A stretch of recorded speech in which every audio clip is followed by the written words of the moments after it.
Has the ACC figured out a way to keep the league together? The board of directors have endorsed a new model, but what does it mean?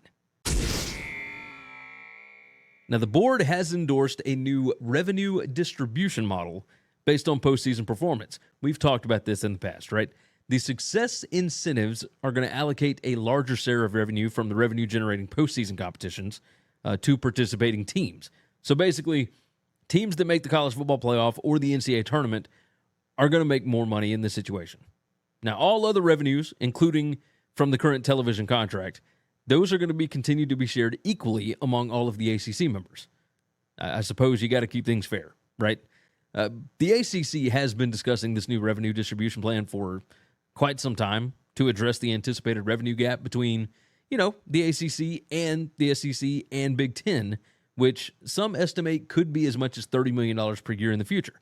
ACC schools could be looking at being over $360 million behind each school in those conferences at the end of the ACC ESPN deal, which runs through 2036. I mean, these are mind-blowing numbers. You could, along with the fact that the SEC and the Big Ten are both up for new contracts before the ACC gets out of this ESPN deal. So you could be looking at, $500 million behind certain schools, depending on how much this thing grows between now and then. Now, truth be told, this is a Band-Aid, right? They are hoping that the revenue from the new CFP deal is going to get their bigger brands closer to matching the SEC and the Big Ten and keep them from trying to break up the conference and the grant of rights.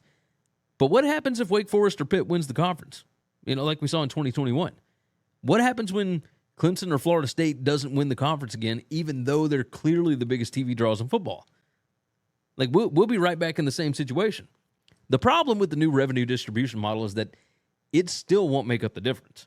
Like, per the story at ESPN, making the CFP could potentially add over $10 million in annual revenue for a team under the success incentives plan, but most likely it's going to be somewhere between $5 million and $7 million, unless the next CFP deal is worth significantly more per participant, right?